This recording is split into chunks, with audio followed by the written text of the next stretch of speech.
If I could own only one handgun, what would it be? Well, today I'm going to show you, so buckle up. Hi everybody, thanks for being smart and joining us at the LocaCarnivore today. And the question is, if I could own only one handgun, what on earth would it be? And I get asked this quite a bit. Now thankfully I don't have that problem.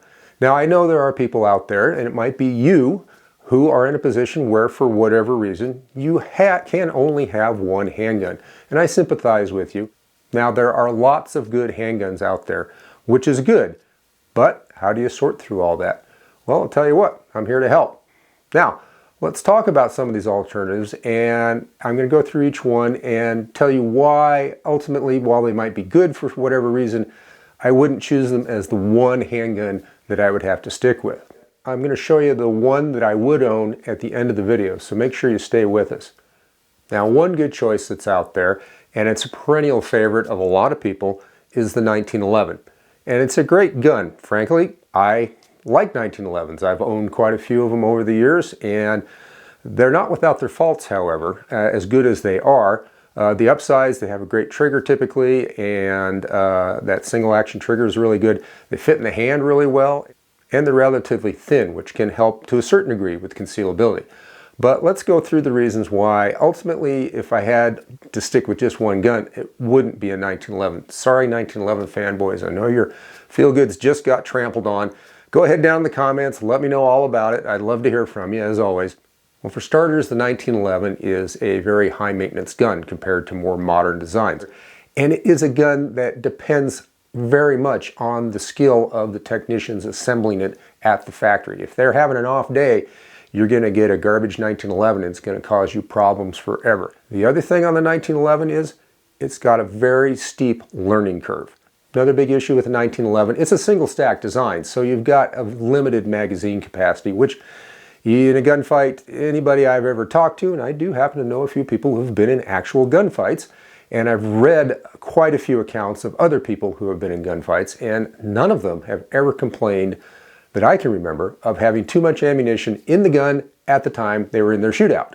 So it behooves you to have as much ammo on board as possible. Another big problem is it's a heavy gun. And by the way, I did do a video on things I wish I had known before I got a 1911. I'll put the link down in the description. Go check it out. It's one of my more popular videos. I think you'll really enjoy it. So that aside, the 1911 is a big, heavy gun. So there, 1911, as much as I like it, sorry fanboys, I wouldn't pick it for my one gun only. Another possibility, and a good possibility, is a revolver. And in this case, I would talk medium frame revolvers for ease of carry. The big bores, the big frames, yeah, they're good. They're great guns, but I wouldn't want to carry one around a lot, especially trying to conceal it. I've done it, but it's a chunk to carry around, I'll tell you what. The big assets or the big things in favor of the revolver is it's stupid simple. It's a really easy gun to operate. However, that simplicity has a darker side though, because it is so simple with the double action trigger. There's no safeties to manipulate like on the 1911 or something like that. However, that double action trigger requires a great deal of training time. You have to be very patient and you have to master that trigger pull. And then the other thing, of course, is capacity. If you thought a 1911 was limited, guess what? The revolvers are even more limited. And even though you can go 357 Magnum, which is a lot of power, that requires more training time because it's somewhat harder to master than shooting just 38s. So you got to have that offset. So the revolver, while it's good for some particular people and might be the only gun they really realistically should have, if you've got the ability to choose anything, the revolver, and it's a good choice if you live in a state that has magazine limitations or something. By the way, I did another video about good handgun choices for if you live in these benighted places where they limit your magazine capacity. Links down in the description, go check that one out too. So revolver, in my opinion, for the one gun, it's not what I would choose personally.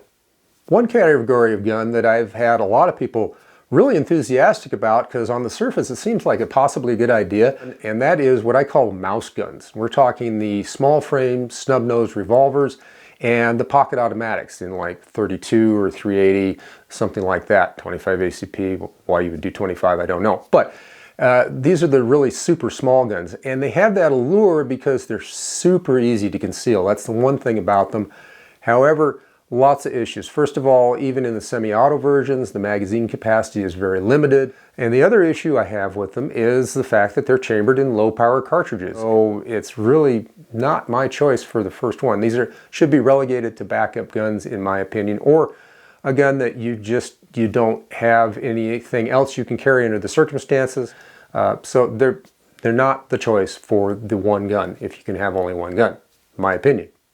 Well, moving up from the little micro or the mouse guns, we have a category that used to be called subcompacts. Now they're called micro compacts or micros. They're all kind of the same gun. It was started by the granddaddy of them all, the Glock 26, which was a super downsized version of the Glock 17, Glock 19. Problem with these guns, though, as a one gun only choice, in my opinion, is it's somewhat related to the mouse gun issue. They're still very small. And yes, you've moved up in the power range. You can go 9mm, some were chambered in 40, even 357 SIG. But in those higher cartridges, I've shot them in 40, and they're too snappy, in my opinion, to do good rapid fire work. So you're pretty much at 9mm, which is still a good round. However, you're still, your capacity's up from a micro or, from a mouse gun, from a pocket pistol or something like that. You're now into the 10, 11, maybe 12 rounds in the gun, which is very good. They're definitely much better than 5 or 6 rounds. But with the shorter barrels, these still have very short barrels, which makes them hard to shoot accurately. But with the shorter barrel, you're giving up a lot of power because you're losing a lot of velocity that's inherent in the cartridge. The 9mm was originally developed to be fired in about a 4 to 5 inch barrel out of a service weapon, and you're down to 2.5, maybe 3 inches at best, and you've given up quite a bit of power, in my opinion. I wouldn't pick one of these as my one gun only. All right, you might ask, hey, LocaCarnivore, the mouse guns are too small, the subcompacts, the micros might be too small, and you don't like the 1911 for this application. What about a full-size double-stack gun, like a Glock 17 or a Glock 20, Glock 21? Pick your favorite, XD, Elite, whatever, FN, full-size FN, whatever you might pick. And I'm not picking it, M&P, Smith & Wesson, trying to kind of name a lot of them. There's still a lot of guns in that category. I call this a service pistol, and those guns are not a bad choice, but they're really big, and they're difficult, not impossible to conceal. I mean, you can dress around them, but you really get kind of limited. So, on the surface, they seem really good. However, the downside, in my opinion, for the one gun is just they're too much of a struggle, in my opinion, to carry concealed. Now, there's people that do it all the time. In fact, I even did a video, more shameless plugs here, but I made a video a while back on carrying a full-size gun in summer. Links down in the description, go check that one out. It can be done if you're dedicated, but it's a bit of a hassle, to be honest with you. So that kind of begs the question then, well, what is the one gun you would pick, LocaCarnivore? Well, I'll get right down to it. In my opinion, if I was stuck, if I could only have one handgun for now forever, it would be a medium frame double stack 9mm. And I'm going to say the one that I would pick the most here, and there's a lot of good ones, the Smith & Wesson, FN, everybody, I don't care, SIG, I don't care who you want to name, and it's a very competitive market. So we're talking the mid-size gun, about 4-inch barrel-ish, and most of the time the magazines are going to be about 15 rounds or so, which is a good capacity.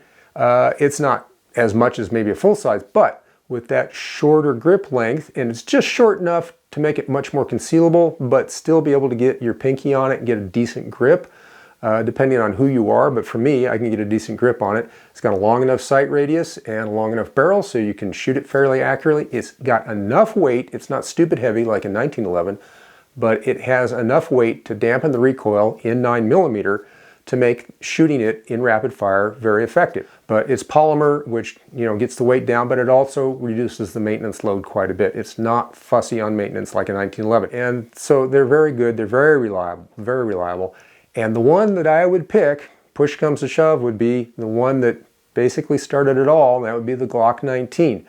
There's other choices out there. I'm going to hear about it in the comments. I know. Get the hate mail from, you didn't pick my favorite, blah, blah, blah. Well, that's fine. But for me, and for a lot of people, I would choose that Glock 19. It just fits all the bills. It fits my hand so well. It's not big and bulky and fat like a 45 double stack or a 10 millimeter double stack like a Glock 20, Glock 21, something like that, SIG 10 millimeter. It's not got a huge fat grip. It's thin enough you can get a decent grip on it, but it's double stacked, so you got way more capacity than a 1911, and the weight on it is, like I said, it's easy enough to carry. It's not so heavy you can't carry it all day without getting tired or whatever. And I'm going to hear comments about that too, but that's fine. And it's easy enough to shoot. The recoil is mild enough, like I said, and these guns can be carried concealed or open with very little effort. You don't have to plan too far ahead to carry these guns. Great capacity. Can't say enough. So that would be my choice. Would be a Glock 19. Take it or leave it. Well, that's it. That's my one choice if I could have only one handgun forever. Now, thank you for taking your valuable time to watch us here today at the LocaCarnivore. And a quick reminder, don't forget to smash that big like button. We really need the help on the stats on that. We want you on the LocaCarnivore team, so please subscribe. Don't forget to hit that notification bell when you do subscribe. That way you won't miss any of our terrific videos. Plus, we do have a Patreon. We'd love to have your support there. Link in the description. Also down in the description is the link to our website, LocaCarnivore.com, where you'll find other great content. And it gives you a chance too, if you hit the little store tab while you're over at the website, you can get great LocaCarnivore merchandise. You'll love it. Now, at the end of most of my videos, I usually remind everybody to always insist upon facts. And the one fact that I always insist on? Han shot first. Thanks for watching.